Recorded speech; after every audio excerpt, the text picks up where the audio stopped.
দুইটা গ্রহের মুক্তিবেগের মান তোমাকে দেওয়া আছে 11.2 কিলোমিটার পার সেকেন্ড এবং 5.2 কিলোমিটার পার সেকেন্ড।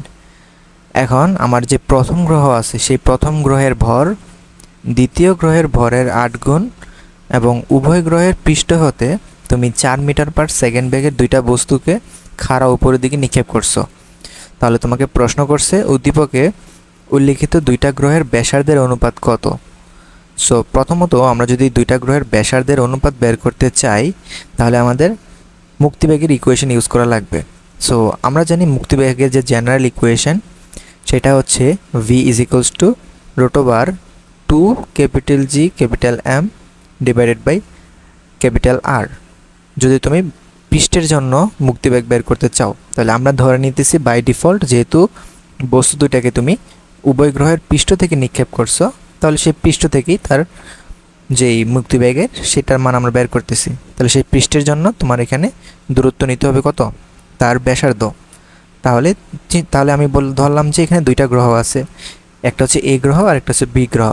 তাহলে এ গ্রহের যে ভর সেই এ গ্রহের ভরটাকে ক্যাপিটাল M এ ধরলাম, সেটা যদি M হয় তাহলে আমাদের বি গ্রহের ভর কত হবে, সেটা হবে ক্যাপিটাল M/8।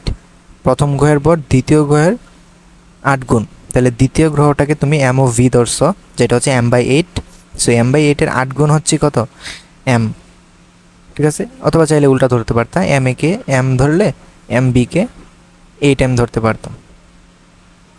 ঠিক আছে, আচ্ছা যাই হোক। সো এখন ব্যাসার্ধ যদি আমরা চিন্তা করি, প্রথম গ্রহের ব্যাসার্ধ সেটাকে তুমি যদি ক্যাপিটাল R ধরো এবং দ্বিতীয় গ্রহের ব্যাসার্ধ সেটা যদি ক্যাপিটাল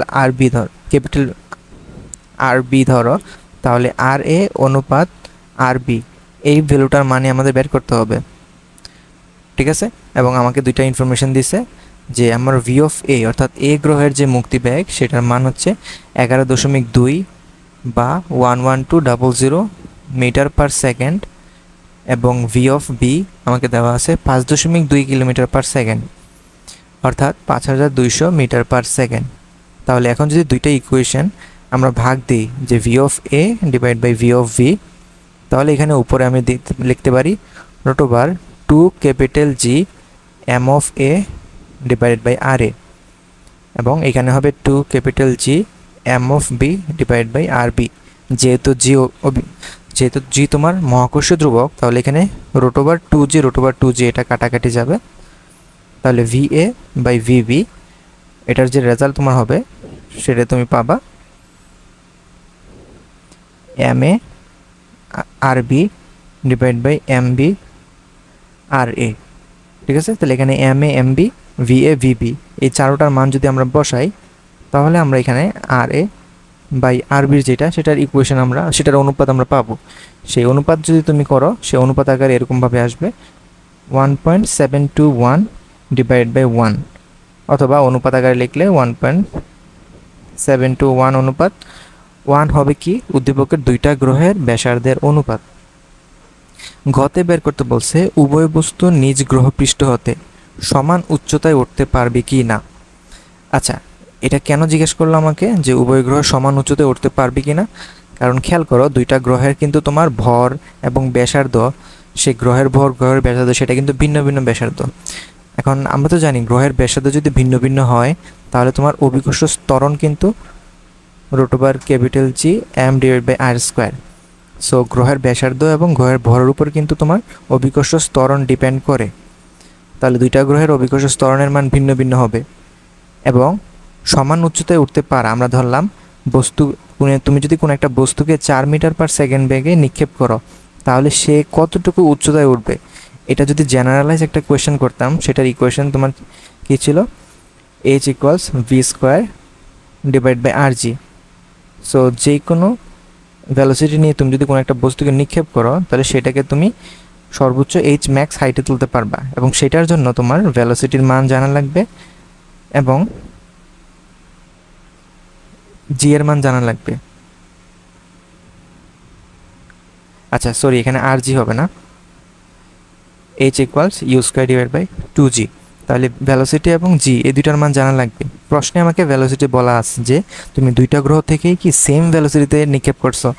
তাহলে যদি সেম ভেলোসিটি নিক্ষেপ করো তাহলে তোমার এখানে এইচ ম্যাক্সও কী হওয়া উচিত, সেম হওয়া উচিত ছিল। কিন্তু আমরা জানি দুইটা গ্রহের যে ক্যাপিটাল জি, সেই ক্যাপিটাল জি এর মান কিন্তু আমাদের ভিন্ন ভিন্ন হবে। ফলে আমরা বলতে পারি কি সর্বাধিক উচ্চতা যেটা সেটাও কী হবে, ভিন্ন ভিন্ন হবে। তাহলে আমি যদি বলি যে H A divide by H B, সেটার ইকুয়েশন কী হবে, V square divide by 2 G A, আর এইচ বি তুমি লিখতে পারো V square divide by 2 G B. তাহলে এখানে V square by 2, V square by 2টা কাটাকাটি যাইয়া উপরে থাকবে তোমার জি অফ বি আর নিচে থাকবে জি অফ এ। তার মানে তোমার বের করতে হবে G of B divide by G of এর যেই অনুপাত সেটা আমাদের বের করতে হবে। এখন জি অফ এ এবং জি অফ বির অনুপাত আমরা কোত্থেকে পাবো, সেটা পাওয়ার জন্যই আমরা আবার মুক্তিবেগের ইকুয়েশন ইউজ করব। কারণ মুক্তিবেগের কিন্তু আরেকটা ইকুয়েশন ছিল, সেটা আমরা জানি √2 জি ক্যাপিটাল আর, এরকমভাবে আমরা মুক্তিবেগ লিখতে পারি। তাহলে ভি এ বাই ভিবি এটাকে তুমি চাইলে √2 জি এ ইন্টু আর এ এবং √2 জিবি ইন্টু আর বি এর অনুপাতে কিন্তু আমরা লিখতে পারি। এখানে আমরা ভি এ ভিবির মান জানি, আর এ এবং আর বির যে অনুপাত সেটা কিন্তু তুমি গরুর গতে বের করছো। সো গ নাম্বারের যে আর এ আর বির অনুপাত সেটা এখানে বসাবা, তাহলে তুমি এখানে জিবি অনুপাত জি এ পাবা। ঠিক আছে, তাহলে জি এ অনুপাত যদি জিবি বের করো তাহলে এটার মান দেখবা 2.6958, 2.6958 এটা আসতেছে তোমার অনুপাত। তাহলে সেই অনুপাতটা তুমি যদি এখানে বসাই দাও তাহলে তুমি লিখতে পারবা H A by H B equals 1/2.6958, যেটার মান হয় 0.3709। তাহলে এখানে তুমি বলতে পারো H A doesn't equals to H B. তাহলে উভয় বস্তু নিজ গ্রহপৃষ্ঠ থেকে সমান উচ্চতায় উঠতে পারবে না।